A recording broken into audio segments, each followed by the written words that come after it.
Prisoner work programs. So a little historical background here. Remember Walnut Street Jail? One of our very first lectures this semester. Walnut Street Jail had working inmates. So basically this was our first test run at the whole penitentiary and using the loss of freedom as the punishment. But the prisoners serving time in Walnut Street Jail, they didn't just sit around. No, in fact, they would take them out and they would do street detail. As you might imagine, in the 1700s, the streets were kind of dirty, especially with horses leaving horse pucky all over the place. If you've gone to Mackinac Island, you know what I'm talking about. They're pretty quick there about getting on it, but they probably weren't so quick in the average city. So they would send, a lot of times, they would send the inmates out from Walnut Street Jail just to clean up the streets, the mess. We had something called a lease system, which lasted until the 1900s. And we didn't talk about this too much in class before, but it's a rather dark chapter in American correctional history. We talked about the big house industrial prisons, remember? Where we took these great big prisons that had essentially become warehouses for criminals, and we put factories in them. And we put everybody to work making stuff, and we sold it on the open market for profit. Well, sometimes we had more prisoners than we had the need for jobs in the prison. So what they would do is they would go out into the community and say, hey, Mr. Factory Owner out there in the community, I have some extra prisoners that I don't need. Would you like to rent them from me for a very reasonable charge, cheaper than you can pay somebody to do this job? And you know, because they're a convict, because they're just so much trash anyway, you can do whatever you want. You can treat them however you like. And they did. A lot of prisoners perished under the lease system. Not so much in the prisons, but when they were released out to the community for profit. If you're into historical videos, there's, let's see, I think it was called I Was a Prisoner on a Chain Gang. You can get it on Amazon. And it was the original video that really addressed this topic for the first time. And it's a story of a man who fought in World War I, and he comes back, and you know, he's messed up from the stuff that he had to do and see in the war. And he winds up falling into poverty and a life of crime. You know, now he only committed crimes because he needed to survive. But he gets caught, and he gets put on a chain gang that was just absolutely brutal at the time. They were out clearing roads and laying railroad tracks and stuff like that. And he escapes. He makes it to Chicago, and he actually becomes a journalist and writes about his experience. And part of what he wrote resulted in some changes in the way that we did business here. Fast forward into, I want to say maybe the 1980s, 1990s, and Val Kilmer did a remake of it called The Man Who Broke 10,000 Chains. Pretty interesting stuff.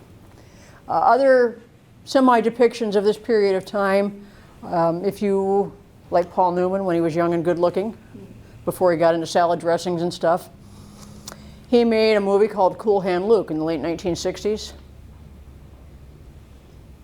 And Robert Redford, when he was young and studly in the 1970s, he did one called Brubaker. And all of those would be really good films to watch.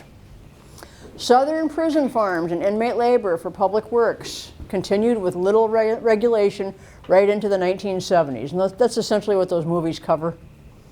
Some in the lease system and some in the southern prison farms. So we could work them for just ridiculous numbers of hours at hard labor.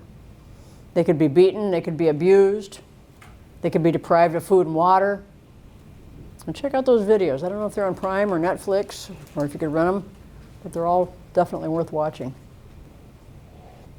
There are many benefits of prison industry.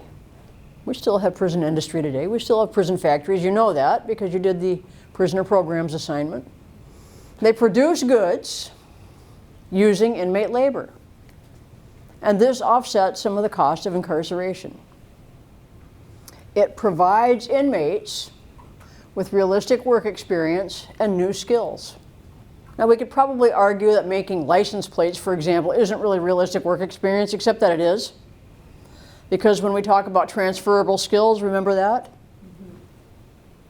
What transferable skills is an inmate getting from making license plates? Working on assembly line? Working as a team member, right? What else? Working on an assembly line. Okay, working on an assembly line, which could get him a factory job somewhere. Keep going. Transferable skills. Being teachable, What's that? being able to, like being teachable because they're learning that learn. I like it. Yeah, being teachable, being coachable. Good. What else? Accountable. Being accountable. Keep going.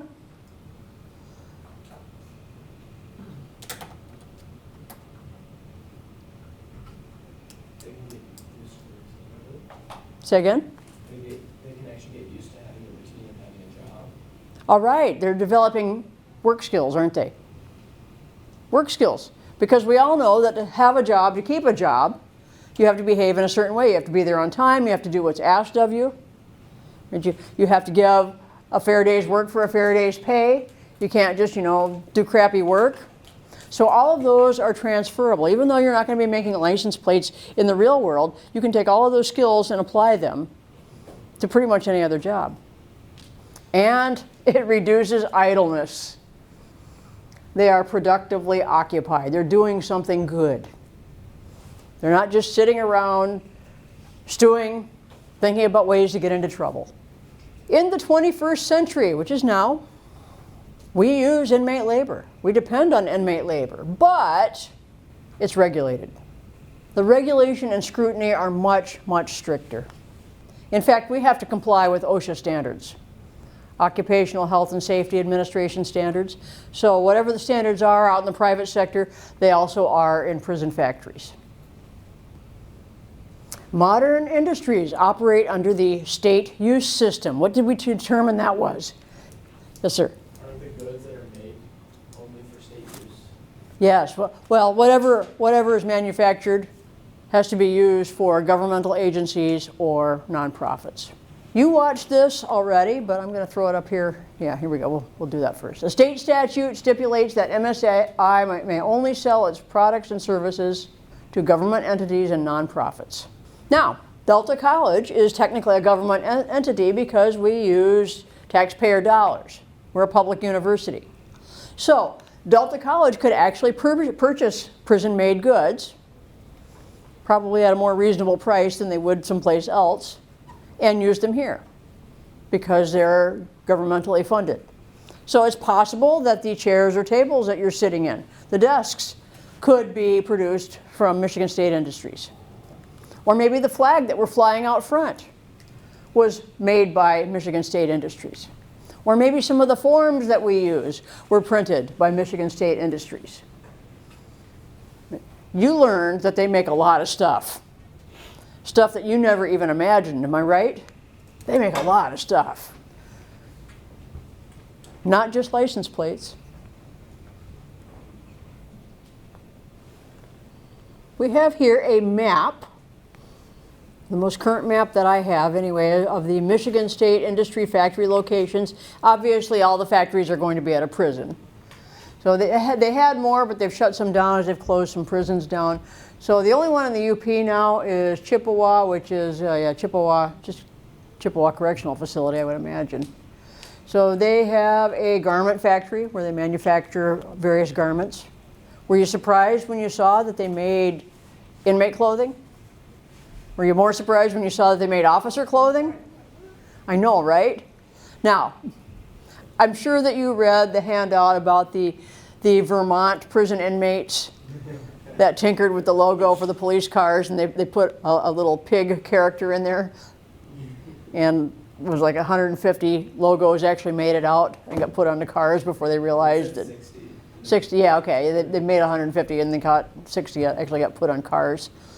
But inmates do play little practical jokes like that, and I've heard from correctional officers that the uniforms manufactured by MSI inmates, occasionally there might be a pair of trousers with one leg that is way much longer than the other leg, or a sleeve sewn shut or something like that. You know, inmates just playing little practical jokes like that. You know they got to do it.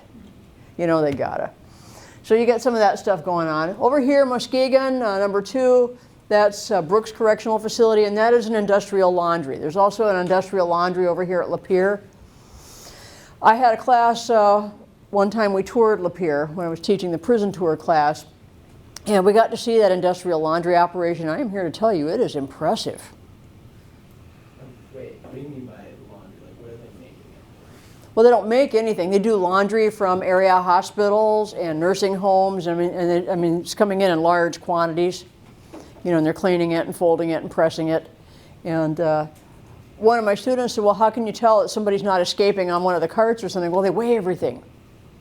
They know exactly how much a full cart of this kind of laundry should weigh. And if there's more weight on it, then they know there's a problem. And so, but it was pretty impressive.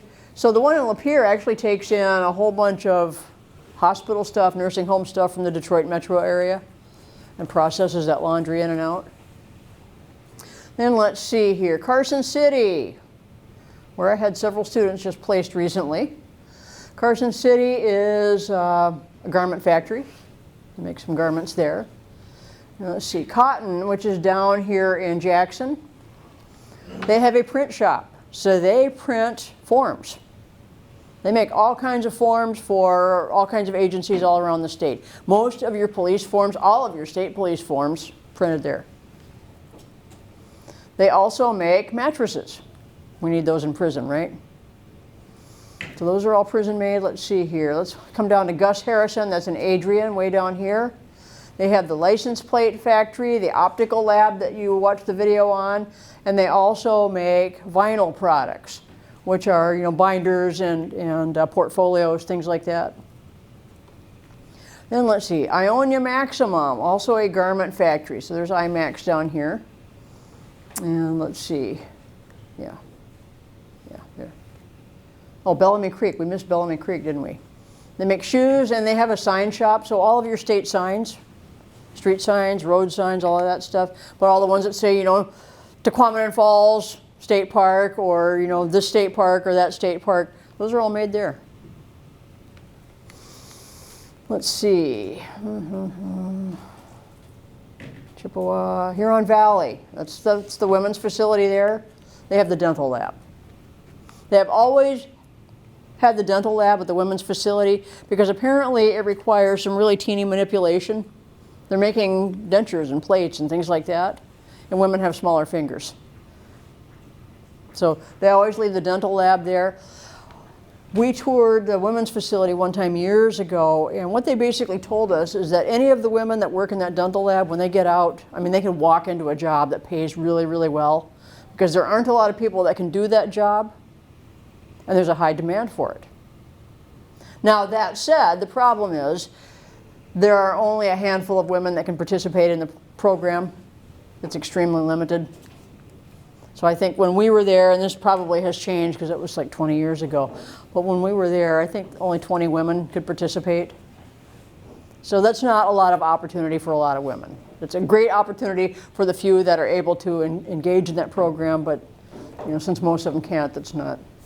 Thumb, laundry, and Ryan down here, janitorial stuff. We make all kinds of stuff. Were you impressed? Did you learn a lot doing that assignment? I know, right? I learned a lot putting it together.